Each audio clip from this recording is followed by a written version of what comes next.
Hai hai hai. Selamat datang kembali di channel Min Donghua. Kali ini kita akan melanjutkan cerita Donghua, Apotesis. Gak pakai lama lagi, langsung aja kita ke ceritanya. Check it out.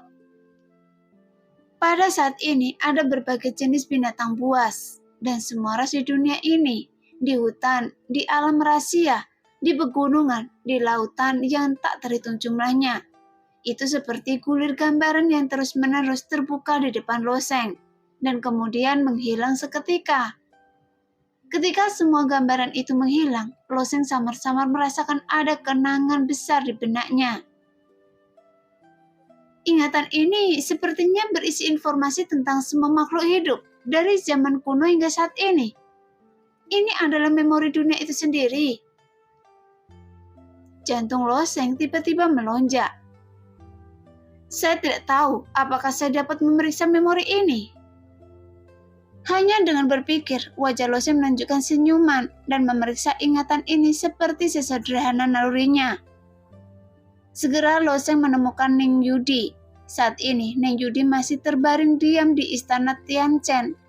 Namun gambaran dalam ingatan ini sangat jelas, seolah-olah Loseng dapat mencapainya jika dia merentangkannya. Setelah meninggalkan kerajaan dewa, Loseng paling khawatir tentang Ning Yudi.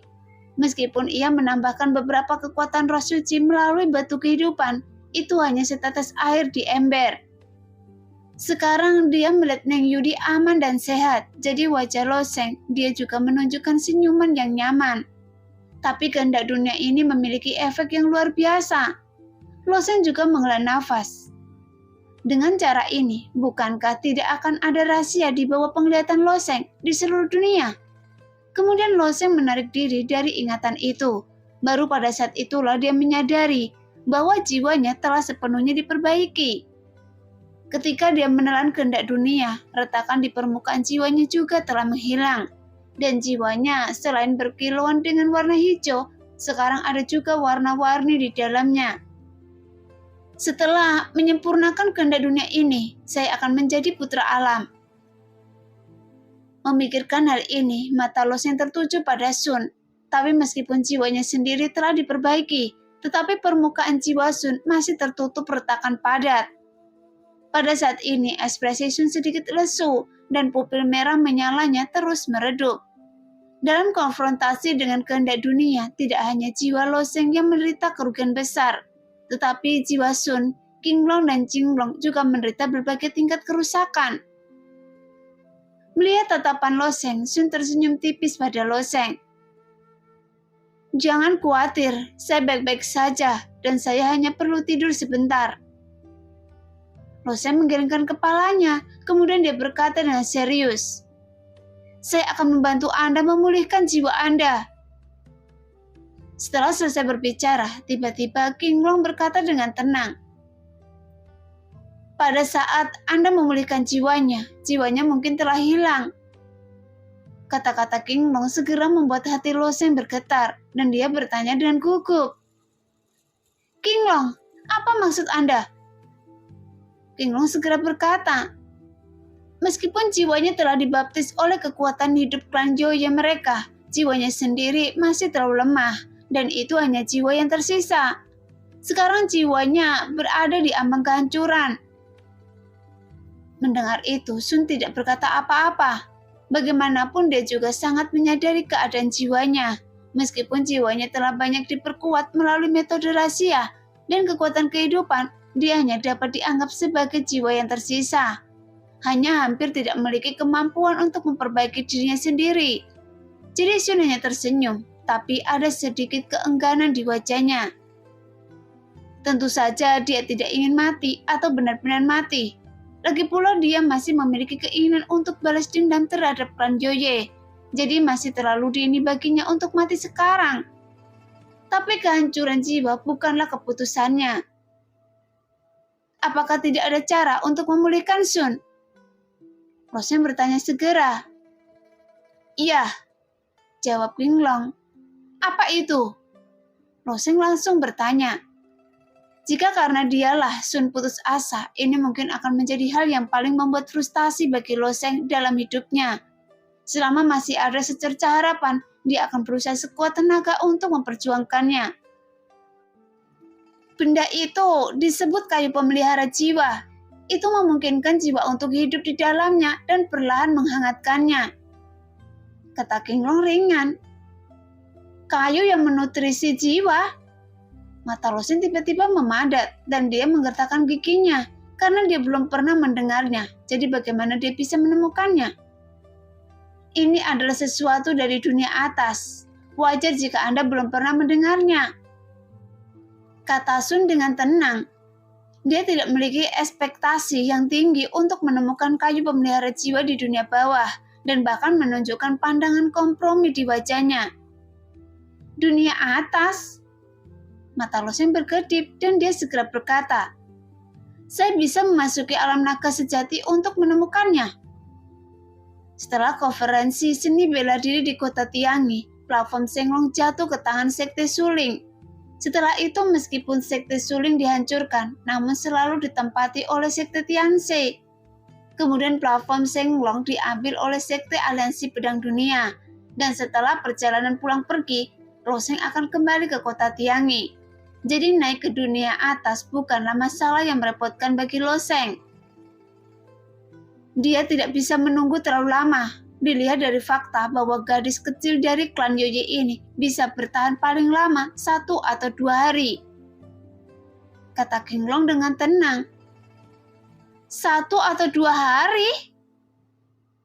Bahkan jika Lo Seng berhenti menjelajahi Laut Suci Tianyu sekarang, Lo Seng tidak akan bisa segera kembali ke wilayah tengah dalam 1 atau 2 hari.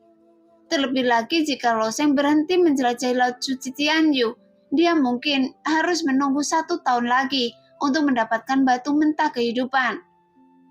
Dan Ling Yudi tidak akan dapat mendukungnya. Saat ini, Lo Seng tidak bisa menahan diri untuk tidak menggertakkan giginya, dan dia bahkan lebih bingung sekarang. Dia tidak tahu apa yang harus dia lakukan. Namun dengan sekejap matanya, dia akhirnya menyadari kumpulan besar kenangan itu. Tapi dia tidak tahu apakah dia bisa menemukan pohon pemelihara jiwa di antara sejumlah besar kenangan ini. Karena Lo Seng telah mengintegrasikan kehendak dunia ini.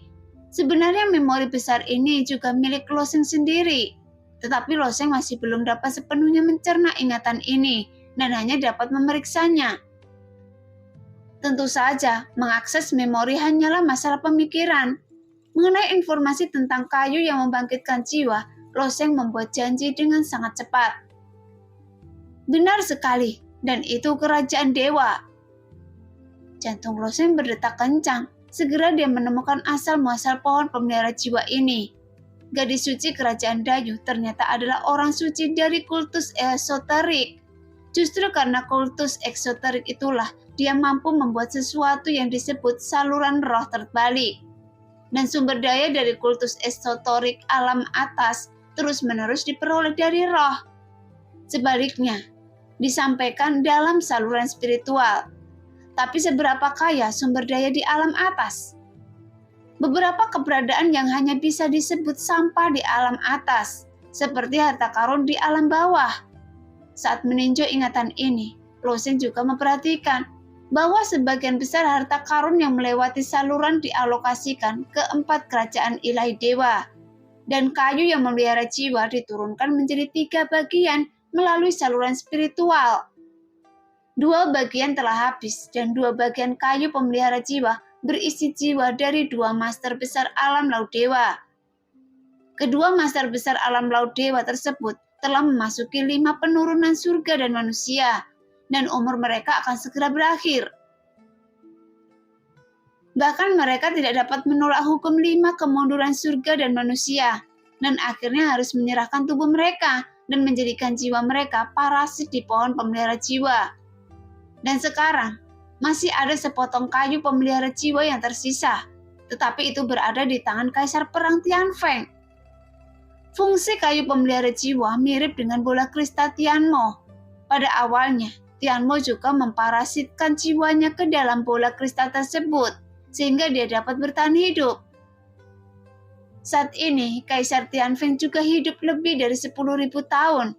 Dia telah menjadi raksasa selama bertahun-tahun, dan pohon pemelihara jiwa ini mungkin telah dipersiapkan untuknya. Jika suatu saat dia memasuki 5 kemunduran surga dan manusia, dia dapat menjadi parasit jiwanya di dalamnya. Lagi pula, sepotong kayu pemelihara jiwa sudah cukup untuk menjaga jiwanya tetap hidup selama ribuan tahun lagi. Sambil menarik diri dari ingatan itu, ekspresi ketekunan muncul di wajah Lo Sheng. Tapi berapapun harganya, dia harus mendapatkan sepotong kayu pemelihara jiwa ini. Pada saat ini, Lo Sheng menoleh lagi. Kelelahan di wajah Sun menjadi lebih intens, dan retakan padat di permukaan jiwa tampak semakin besar. Melihatnya seperti ini, sepertinya dia tidak bisa bertahan 1,5 hari. Lo Sheng, saya sedikit mengantuk. Sun mengedipkan matanya dan pupil merah tajamnya sekarang redup. Mendengar itu Lo Sheng melayang, dengan lembut menyentuh wajah Sun, tetapi berkata dengan lembut, "Beristirahatlah jika Anda merasa mengantuk, dan saya akan membantu Anda meminta kayu pemelihara jiwa." Pada saat yang sama, di benua naga laut, di tanah suci Tianyu, ledakan suara tiba-tiba datang dari aula pohon suci. "Rajaku! Rajaku! Ada apa?" Patung raja tampaknya semakin gelap, hampir padam. "Apakah ada yang salah dengan Lo Sheng? Pergi dan panggil Yuyu." Sekarang, meredupnya patung raja tentunya menjadi gempa besar bagi klan Yoye. Faktanya gempa bumi ini tidak hanya terjadi di tanah suci Tianyu, tetapi juga di jutaan tanah suci klan Yoye di jutaan dunia. Anggota klan Yoye menemukannya secara bersamaan. Visi ini membuat setiap anggota dari klan Yoye merasa khawatir saat ini. Di alam atas, banyak alam besar yang dikuasai oleh klan Yoye, juga memperhatikan perubahan pada patung raja. Bagaimanapun klan Yoye menguasai banyak alam besar di alam atas, dan alam besar ini dibangun dengan 3 alam besar sebagai intinya. Ketiga alam besar ini juga mewakili 3 raja dari klan Yoye, yaitu alam iblis kegelapan, alam surgawi, alam iblis dan alam iblis gelap, alam rubah dan alam malam darah. Pada saat ini, pada bintang di tengah alam iblis kegelapan, seorang wanita yang mengenakan mantel bulu berwarna biru muda menatap dengan dingin ke arah 3 patung raja. Namun matanya tertuju pada raja pembantaian. Bajingan kecil ini sangat keras kepala. Sepertinya dia berada di ambang kematian sekarang.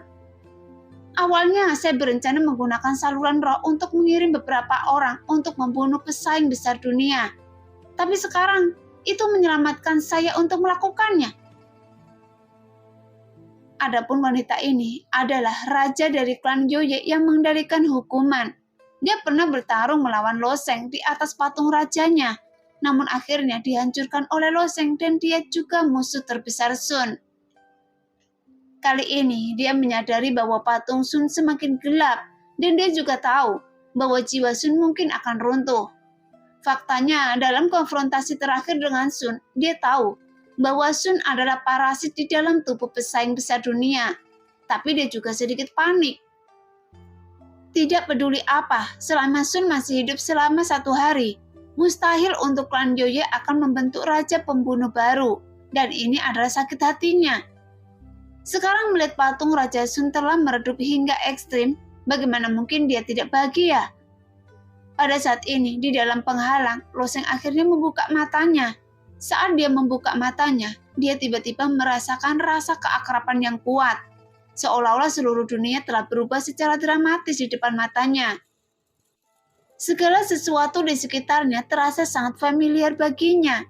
Setiap orang dan setiap wajah, selama dia memikirkannya, dia bisa mengetahui nama mereka, masa lalu mereka, dan bahkan rahasia mereka hanya dengan satu pikiran. Selain manusia, dia bahkan bisa menelusuri asal-usul setiap pohon, setiap daun, dan setiap butiran pasir. Tentu saja, Lo Sheng tidak tertarik menyelidiki hal-hal ini. Ketika dia membuka matanya, monster kecil itu masih seperti sepotong kayu, berdiri di sana dengan hampa. Lo Sheng berjalan perlahan, mengulurkan tangan dan dengan lembut mendorong dahi monster kecil itu, dan monster kecil itu tiba-tiba terbakar dan jatuh ke tanah.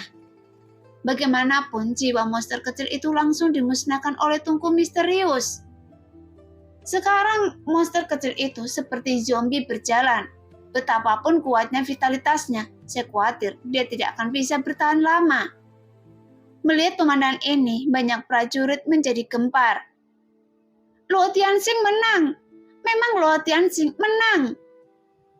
Monster kecil itu sedang mencari kematian dan menggunakan jiwanya untuk menyerap Luo Tianxing. Dia tidak akan menjadi idiot, kan? Ya Tuhan, jika monster kecil itu berubah menjadi idiot, akankah istana bela diri Juding melepaskan Luo Tianxing? Bagi para jenius tingkat dewa di bawah, nyawa monster kecil itu tidak penting. Bagaimanapun dalam keadaan normal, bukan giliran mereka untuk berlatih dengan monster kecil dan menyerap kekuatan magis bawaan monster kecil itu. Terlebih lagi, penampilan asli monster kecil ini memang menjijikkan. Banyak orang yang membenci monster kecil. Misalnya, Huo Yun-er ada salah satunya. Saat melihat kemenangan Lo Sheng, senyuman bahagia tiba-tiba muncul di wajahnya. Dia belum pernah membunuh apapun seumur hidupnya. Tapi bagi Huo Yun-er, monster kecil itu seperti mimpi buruk. Bahkan jika monster kecil itu mati, dia tidak akan merasa kasihan di dalam hatinya. Sekarang banyak jenius tingkat dewa merasa senang dengan hal itu. Tetapi wajah sekelompok master alam laut dewa sangat jelek. Para master hebat dari alam laut dewa ini masih dengan sabar menunggu monster kecil itu memasuki alam hidup dan mati. Setelah mencapai alam hidup dan mati, kekuatan magis bawaan monster kecil itu berpengaruh pada kekuatan kuat mereka di laut dewa. Dan itu dapat membantu mereka menerobos alam di atas laut dewa. Ketika para pejuang mencapai tingkat kultivasi mereka, ini mungkin satu-satunya tujuan mereka. Tapi sekarang, jiwa monster kecil itu telah dibunuh oleh Lo Sheng. Bahkan wajah Zhou Huang tampak sedikit jelek saat ini. Lo Sheng, beraninya Anda membunuh jiwa monster kecil itu dan mencari kematian. Kaisar Perang Dayu sudah sangat marah. Sebagai pemimpin kerajaan Dayu, dia tidak pernah begitu marah terhadap seorang junior muda. Mendengar ekspresi marah Kaisar Perang Dayu, ekspresi banyak jenius tingkat dewa tiba-tiba berubah. Zhou Huang dan Master Alam Laut Dewa lainnya juga berbinar. Sepertinya Kaisar Perang Dayu akan mengambil tindakan. Zhou Huang menghela nafas panjang di dalam hatinya, tapi dia merasa sedikit menyesal. Mungkin dia seharusnya memberitahu Lo Sheng sekarang bahwa dia tidak boleh membunuh jiwa monster kecil itu. Karena ini sama dengan membunuh dirinya sendiri. Tapi Zhou Huang dan Master Laut Dewa hebat lainnya juga sangat aneh. Bagaimana Lo Sheng bisa membunuh jiwa monster kecil itu? Lagi pula mereka telah mempelajari monster kecil itu selama bertahun-tahun, dan mereka belum mampu memecahkan misteri monster kecil itu. Namun mereka tetap memahami bahwa monster kecil ini pada dasarnya abadi. Tidak hanya tubuhnya yang abadi, tetapi jiwa monster kecil itu juga sangat istimewa. Dia bersinar dengan cahaya aneh sepanjang waktu. Bahkan alam jiwa yang kuat di alam laut dewa tidak dapat bersaing dengan jiwa monster kecil itu. Jadi bagaimana Lo Sheng melakukannya? Meskipun Zhou Huang menolak untuk berbicara saat ini, tetapi Raja Yan tidak dapat menahannya. Dia membantu Lo Sheng dan berkata, Tuan Dayu, para pejuang kadang-kadang gagal dalam kompetisi. Ini adalah sesuatu yang tidak dapat dihindari oleh siapapun. Mengapa repot-repot berbicara tentang Luo Tianxing? Sekarang patut dipuji karena Raja Yan bersedia berdiri dan berbicara saat ini, dan dia sedang berbicara dengan Kaisar Perang Dayu. Diam, siapa Anda? Jika Anda berani berbicara lagi, saya akan segera membunuh Anda. Kaisar Perang Dayu sangat marah sehingga dia berteriak pada Raja Yan. Meskipun Raja Yan sangat dihormati oleh Zhou Huang, dia hanyalah seorang pangeran yang dinobatkan sebagai raja di kerajaan besi hitam. Dia bahkan bukan seorang putra mahkota. Sekarang bahkan ayahnya Zhou Huang belum berbicara. Jadi bagaimana bisa giliran Raja Yan berbicara? Namun setelah Kaisar Dayu meraung seperti ini, Zhou Huang tidak bisa menahannya. Bagaimanapun Raja Yan juga putranya. Jadi Zhou Huang berkata dengan dingin, Liu Zhan, apa maksud Anda dengan ini? Apa maksud saya? Hah? Kaisar Perang Dayu tidak punya waktu untuk berdebat dengan Zhou Huang.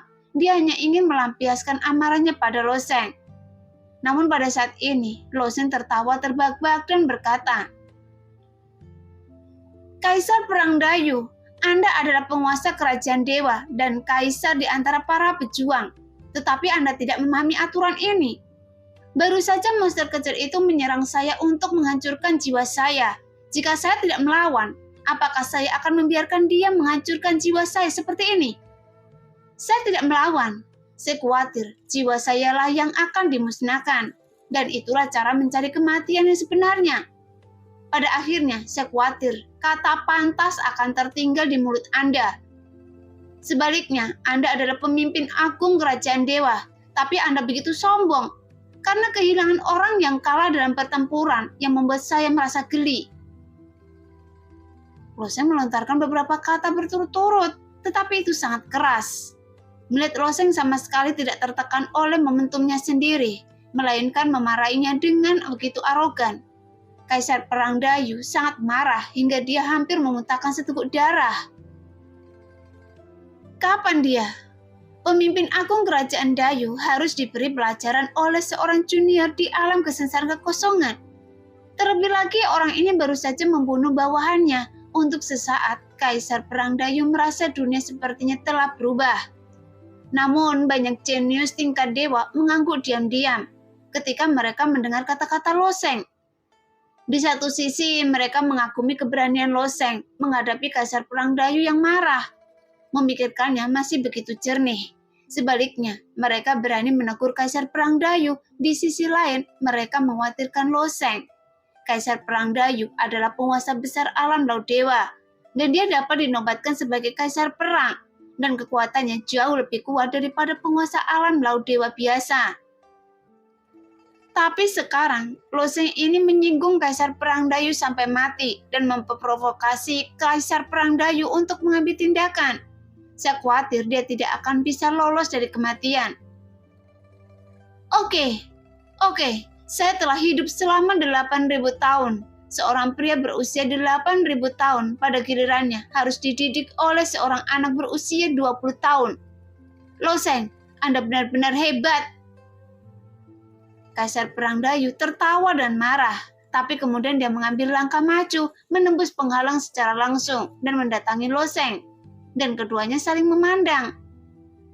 Segera tekanan jiwa Kaisar Dayu seperti ratusan gunung yang menutupi Loseng.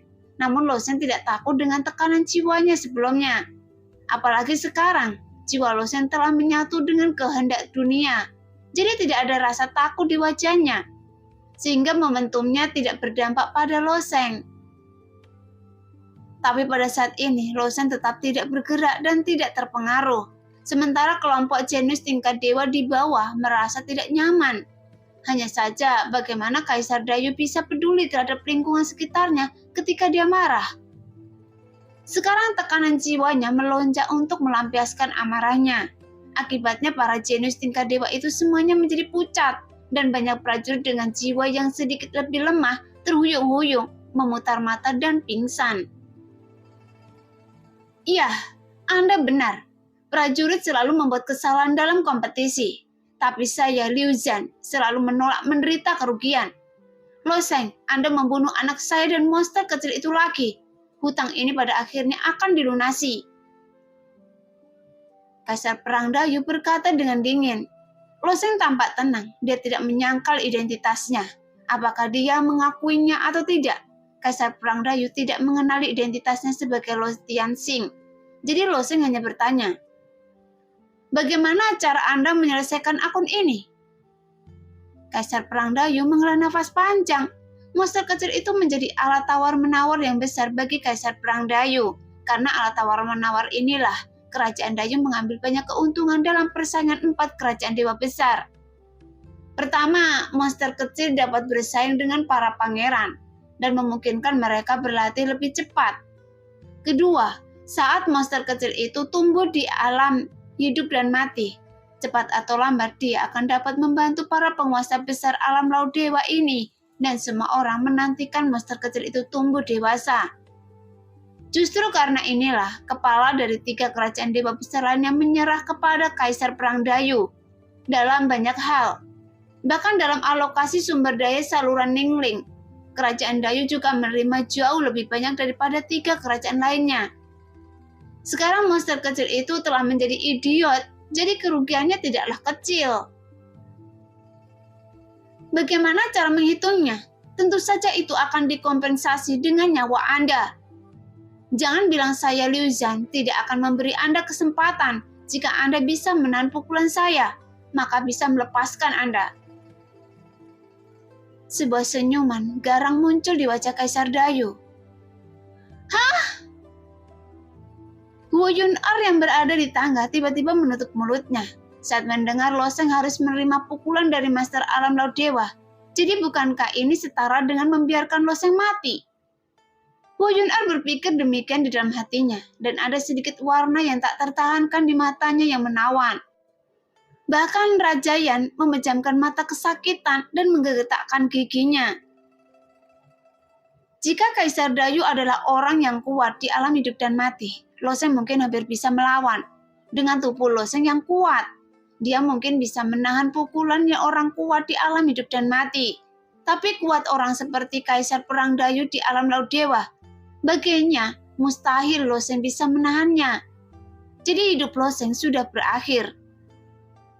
Mendengar kata-kata Kaisar Perang Dayu, jantung Lo Sheng juga berdetak kencang. Meskipun kekuatan alam Laut Dewa tidak terduga, Lo Sheng bisa mengintegrasikan kehendak dunia ini. Sebelumnya monster kecil itu mampu memblokir serangan Lo Sheng dengan mudah, dan bahkan ledakan seluruh kekuatan di tubuh Lo Sheng. Dia mampu mentransfer kekuatan ke pegunungan dan sungai di sekitarnya. Setelah Lo Sheng bergabung dengan kehendak dunia ini, dia merasa akrab dengan segala sesuatu di sekitarnya. Seolah-olah dia telah menjalin hubungan khusus dengan dunia ini. Jika dia bisa menggunakan pegunungan, sungai, danau di sekitarnya untuk memblokir pukulan Kaisar Dayu, itu adalah solusinya. Setelah memikirkannya, Lo Sheng berkata dengan ringan, "Saya setuju." Tepat ketika mendengar jawaban setuju Lo Sheng, bahkan Kaisar Perang Dayu pun sedikit terkejut bahwa Lo Sheng sebenarnya setuju seperti ini. Awalnya Kaisar Perang Dayu berpikir bahwa Lo Sheng ingin berdebat dan berjuang dengan kata-katanya. Jadi Kaisar Perang Dayu mengabaikan hal ini.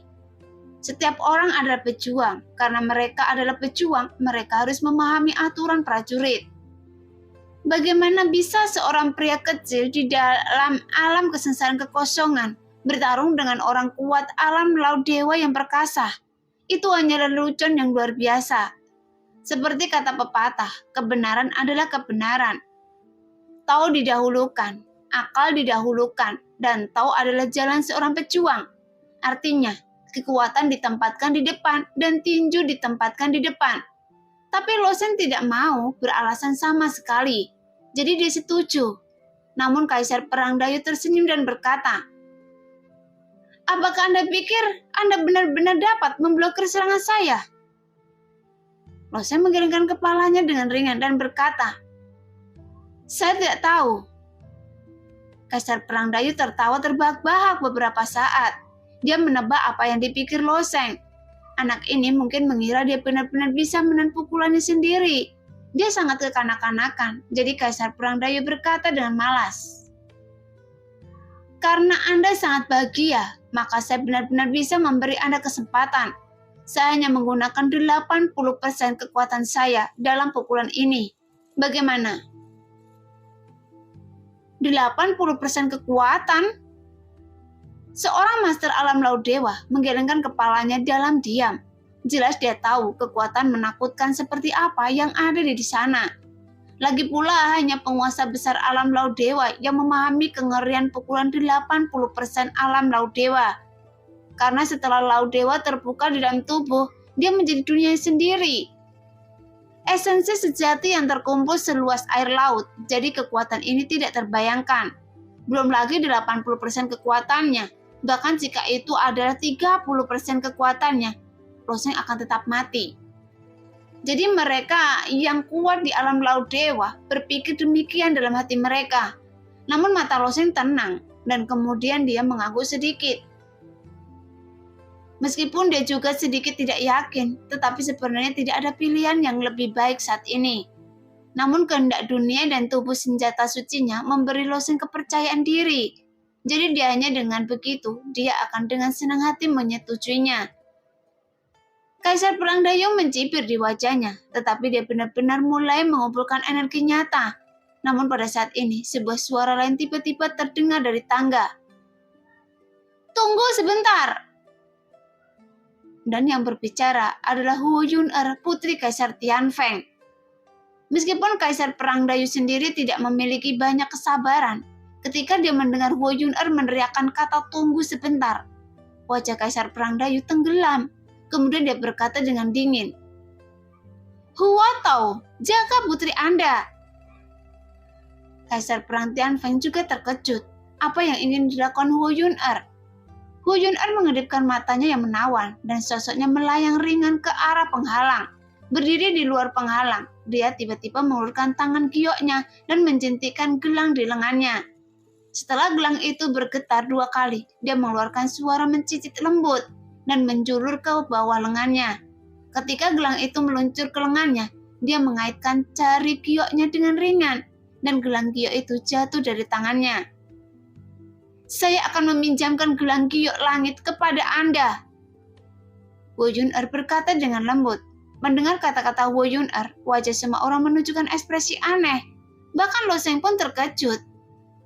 Bagaimanapun, gelang miliknya ini adalah senjata semi sakral. Tapi bagaimana dia bisa meminjamkan kepada orang lain sesuka hati? Melihat Loseng tidak berbicara, Huo Yun-er melanjutkan. "Gelang langit giok adalah semi senjata yang dapat meningkatkan kekuatan Anda secara signifikan." Loseng melihat ekspresi serius Huo Yun-er dan akhirnya menunjukkan senyuman tipis di wajahnya.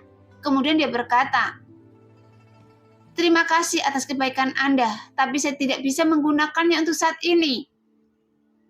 "Kenapa Anda tidak bisa menggunakannya?" Huo Yun-er sama sekali tidak mengerti penolakan Loseng. Namun Kaisar Perang Dayu tidak ingin membuang waktu, jadi dia berkata kepada Huo Yun-er, "Gadis kecil dari keluarga Huo, saya menyarankan Anda untuk menjauh. Saya khawatir penghalang ini tidak akan mampu menghalangi kekuatan pukulan saya. Jika saatnya tiba, akan berakibat buruk jika itu mempengaruhi Anda." Begitu dia mengucapkan kata-kata ini, ekspresi Kaisar Perang Tianfeng berubah, dan dengan cepat sosoknya meraih Huo Yun-er dan membawanya menjauh dari tepi penghalang. Bahkan kata-kata ini segera menyadarkan para jenius tingkat dewa di bawah. Betapa menakutkannya jika kekuatan alam laut dewa dicurahkan. Jika terpengaruh, saya khawatir itu akan menjadi jalan buntu bagi mereka. Jadi dalam sekejap, para jenius tingkat dewa itu mundur dari alun-alun satu demi satu dan berhenti setelah berada ribuan kaki dari penghalang. Di sisi lain, orang-orang kuat di alam hidup dan mati dan alam laut dewa di tangga tidak bergerak. Lagi pula pukulan Kaisar Perang Dayu tidak ditunjukkan pada mereka, dan itu hanya dampak kekuatan yang menyebar. Jadi tidak cukup untuk melukai mereka. "Nah, Anda bertanggung jawab atas semuanya. Jika Anda ingin disalahkan, saya hanya bisa menyalahkan Anda karena memprovokasi kerajaan Dayu. Maka pergilah ke neraka." Kaisar Perang Dayu berkata dengan dingin. Cahaya ungu menyala dari tinju di tangannya, kemudian dia memburbadir ke arah Loseng. Sekarang Kaisar Perang Dayu telah menjatuhkan hukuman mati pada Loseng di dalam hatinya. Tidak hanya Kaisar Perang Dayu, semua prajurit yang hadir juga sepakat bahwa Loseng pasti akan mati. Karena dengan 80% kekuatan alam laut dewa, ini bukan lelucon, dan ini adalah pertama kalinya bagi Loseng menghadapi dampak kekuatan alam laut dewa. Nah, demikianlah cerita hari ini. Terima kasih yang sudah menonton video Min-er sampai selesai. Sampai jumpa di video selanjutnya. Bye-bye.